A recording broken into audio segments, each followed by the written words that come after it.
Olá pessoal, eu sou o professor Almir Serpa. Hoje nós vamos falar sobre a educação financeira com foco em viver de modo sustentável, ok? Vamos à nossa aula. Bom, projeto do nosso livro paradidático de educação financeira, professor, ele toma por base algumas legislações que é bom a gente comentar hoje, tá?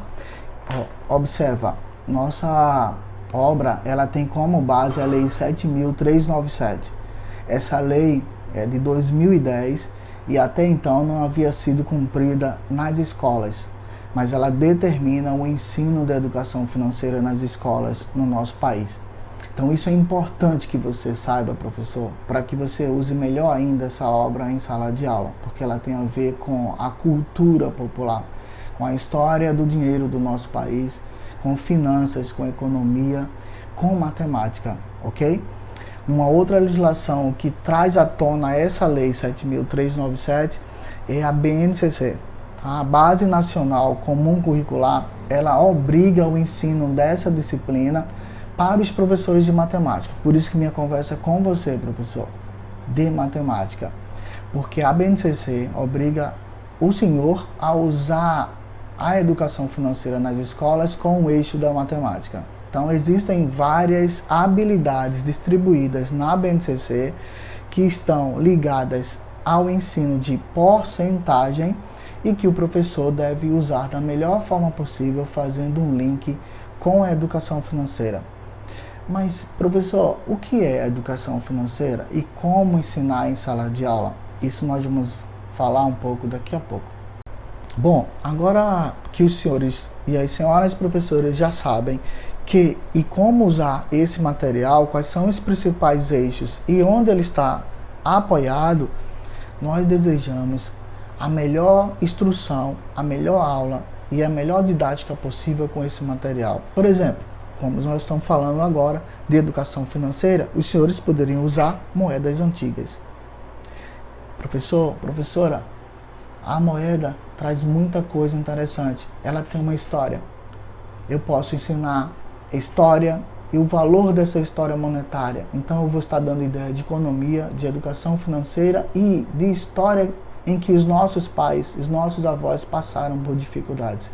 Isso é sociologia aplicada. A gente precisa lembrar a criançada, aos jovens e adultos, o quanto é importante trabalhar com o dinheiro, ok? Então eu tenho aqui uma moeda de 1 cruzeiro, em que nessa fase nós tínhamos uma inflação absurda, professor. O aluno não sabe ainda o que é inflação? Ensine. Isso faz parte da educação financeira. Um outro detalhe que nós podemos ensinar lá no 9º ano é o professor de química trabalhar que tipo de material as moedas vêm ocupando agora espaço no mercado. E a mudança desse material a cada ano e a cada mudança de moeda que a gente tem. Então se liga aí que não é só matemática. Nós precisamos do apoio de demais professores.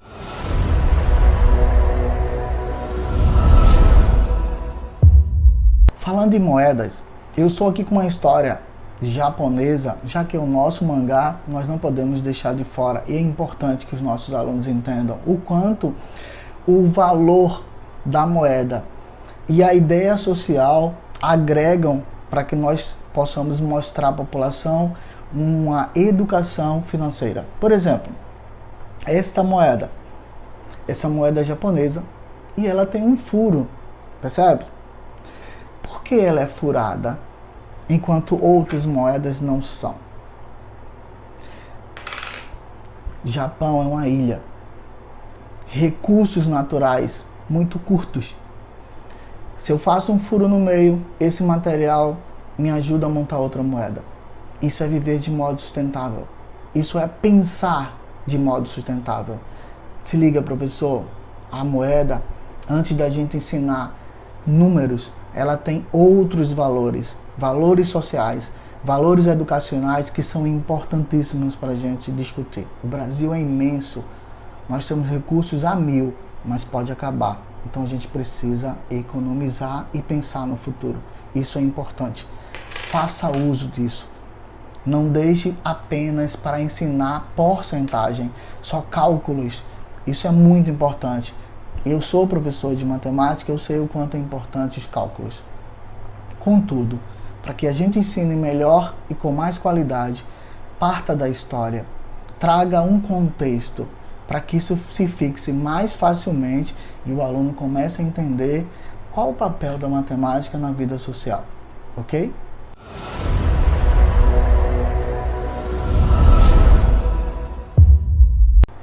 Bom, em nossa obra, na nossa coleção, inicialmente, nós começamos a mostrar alguns pontos em que o Banco Central começa a nomear se o dinheiro, se a cédula, ela é verdadeira ou falsa, ok? Mas se nós levávamos para a sala de aula uma nota antiga, da minha época, 200 cruzeiros, nós vamos perceber que mudaram-se algumas coisas na cédula e outras para melhores. Algumas para evitar a falsificação ou dificultar a falsificação. Isso é importante para que o aluno entenda que existem pontos na cédula e ele precisa reconhecer porque isso tem um valor. Um outro detalhe é o tamanho e as imagens que elas constam. Essa é antiga. Contudo, toda a nossa cédula tem a representação feminina em todas as cédulas, mesmo antigas, do nosso país. Você está sendo muito bem representada aqui, professora. Você aluna, você mulher brasileira. Então valorize-se e leve isso para a sala de aula como mais um insumo para que as crianças, os jovens ou adolescentes, eles possam ter acesso a essas informações, desde o tamanho, as cores e os elementos que são expostos nela. As mais novas tratam sobre alguns animais, também é importante citá-los. Também é importante pedir o apoio da professora de ciências na hora que for falar de botânica, na hora que for falar dos animais, esses que estão em processo de extinção do nosso país.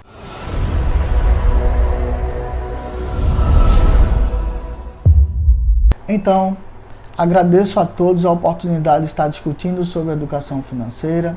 Acredito que iremos voltar com mais vídeos para discutir sobre isso e apoiá-los na melhor oportunidade.